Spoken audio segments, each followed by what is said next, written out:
Mipum Siarnak atum pi som thum thukam oknak to atiki thlun ding dan Moses in anhoi lami dan pol chu Israel mi namtin I how to pol nena apek mi pakhatin boy pai nena thil pakhat pek ding in thu akam ok tika sise asilawle thil pakhat to lo ding in thu akam ok tika sise chui athukam mi chu abal sat lo pai kati ding ati mi chu kimte in atwa thlu pai fala pakhatin apa I in I a umlaya boy pai neni ziang mo pek dinga thu akam ok asilawle ziang mo twa lo ding in thu akam ok tika chui athukam mi chu apa in athai tika lungkim lo nak anei da tilawa chun athukam mi vekin athlun thlu pai asina in athukam mi chu apa in athai I akham asia chun athlun atul lo pai athukam mi vekin twa ding chu apa in akham ronga boy pa in angai thiam ding asi pasal nei hri lo mi nu naw pakhatin tumta nak nei fek in mo asilo le tumta nak mumal nei lem lo in mo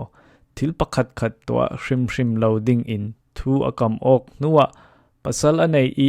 chumi chu apasal in athai tika alung akim lo I akham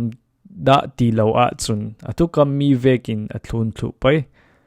asinan athukam mi chu apasal in athai I akham asia chun athlun atul lo pai boy pa in nangai thiam ding asi numai si se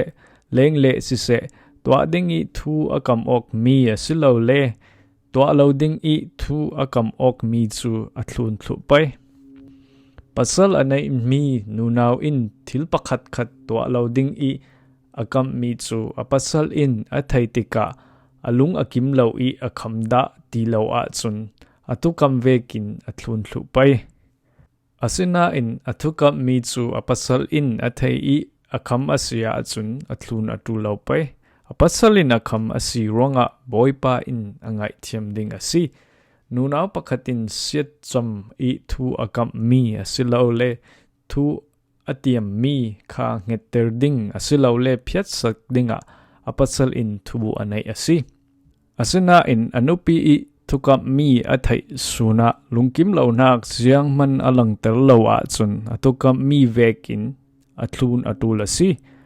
athai vete in anupi chu akham lo ronga alungkim pi a achang chun anupi I thukam mi athai nupi a abal sak asia chun anupi I mo nak chu ama in ator pai tia ati hidan pol chu boy pa in Moses nena pasal nei mi nunaw in sise pasal nei hri lo apa I in I a umlai mi fala in sise thukam nak anto atiki thlundinga apek mi ansi Mipum Siarnak atum pi som thum